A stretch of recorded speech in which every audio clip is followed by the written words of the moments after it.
Welcome to खोलो किताब। आज हम क्लास 7 की वर्कशीट नंबर 29 करेंगे विज्ञान की, जो 9 नवंबर को आपको दी गई है। ये वर्कशीट हिंदी मीडियम के स्टूडेंट्स के लिए है। अगर आप इंग्लिश मीडियम के स्टूडेंट हैं तो यहाँ आपको एक लिंक दिख रहा होगा जिस पे आप क्लिक करके इंग्लिश में इस वर्कशीट को सॉल्व होते हुए देख सकते हैं, समझ सकते हैं। अगर आप चैनल पर नए हैं तो इसको सब्सक्राइब कर दें और वीडियो पसंद आने पर लाइक, कमेंट और शेयर करना ना भूलें। तो चलिए देखते हैं। सबसे पहले विद्यार्थी अपना नाम लिखेंगे, यह कक्षा अध्यापक का नाम हो जाएगा। तो इस वर्कशीट में हम पढ़ेंगे प्रकाश का परावर्तन के बारे में। अब ये चित्र 1 और 2 को ध्यान से देखिए।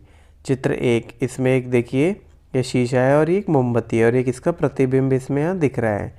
और दूसरा क्या है, चित्र 2, जिसमें एक खाली पॉन्ड है, एक पानी का भरा हुआ, और ऊपर पेड़ का प्रतिबिंब इसमें भी दिख रहा है।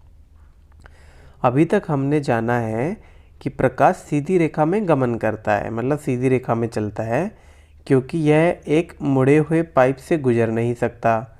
परंतु जब प्रकाश एक पॉलिश किए हुए या चमकदार सतह पर गिरता है तब क्या होगा।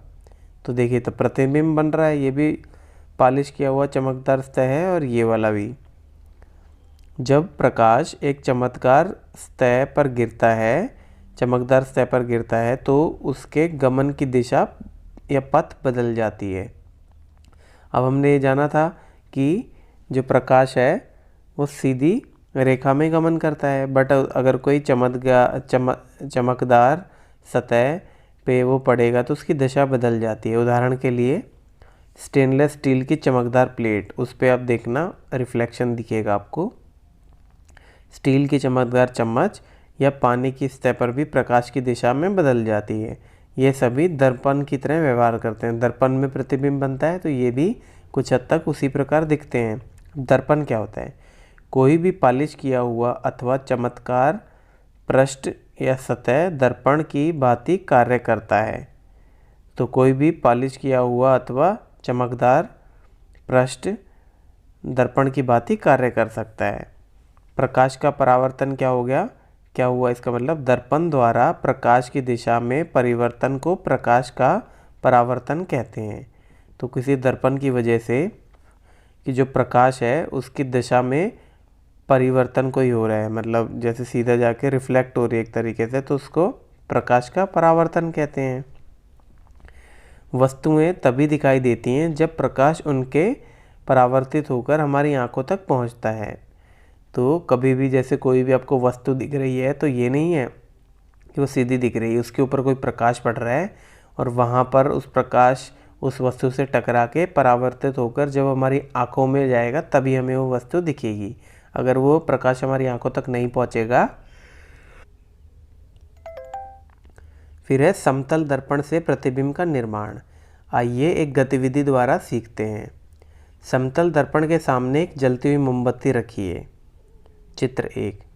अब ये है, ठीक है। अब इसके बाद हमें क्या करना है, मोमबत्ती की लौ को दर्पण में देखने का प्रयत्न कीजिए।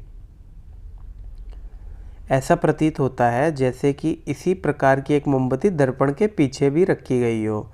अब ये देखो, एक ये मोमबत्ती है और ये दर्पण के पीछे भी ऐसे लग रहा है ना एक मोमबत्ती रखी गई हो। जो मोमबत्ती दर्पण के पीछे रखी प्रतीत होती है दर्पण द्वारा निर्मित मोमबत्ती का प्रतिबिंब है। इसको ये एक तरीके से रिफ्लेक्शन है, प्रतिबिंब है। ये है दर्पण के पीछे एक्चुअल में मोमबत्ती नहीं है, इसी मोमबत्ती का प्रतिबिंब है। अब मोमबत्ती को दर्पण के सामने अलग अलग स्थिति में रखिए। प्रत्येक अवस्था में प्रतिबिंब को देखिए। एक बार आपने यहाँ रख ली, एक बार इस साइड में, एक बार और पास, एक बार पीछे थोड़ा सा दूर रख के। तो आपको ये प्रतिबिंब में वेरिएशन देखनी है, कहाँ क्या चेंज हो रहा है। समतल दर्पण में प्रतिबिंब दर्पण के पीछे बनता है। यह सीधा होता है, वस्तु के साइज के समान होता है तथा यह दर्पण से उतनी ही दूरी पर पीछे होता है जितना कि वस्तु दर्पण के सामने। मतलब ये बिल्कुल सेम टू सेम, एक तो आपको प्रतिबिंब बनेगा और ये इसका जितना दर्पण से दूरी होगी इस वस्तु का उतनी ही दर्पण के पीछे इसकी इमेज भी दिखाई देगी और उतनी ही दूर पे रहेगी और उतनी ही साइड में बनती है। अब अभ्यास के लिए प्रश्न है, उसको देख लेते हैं।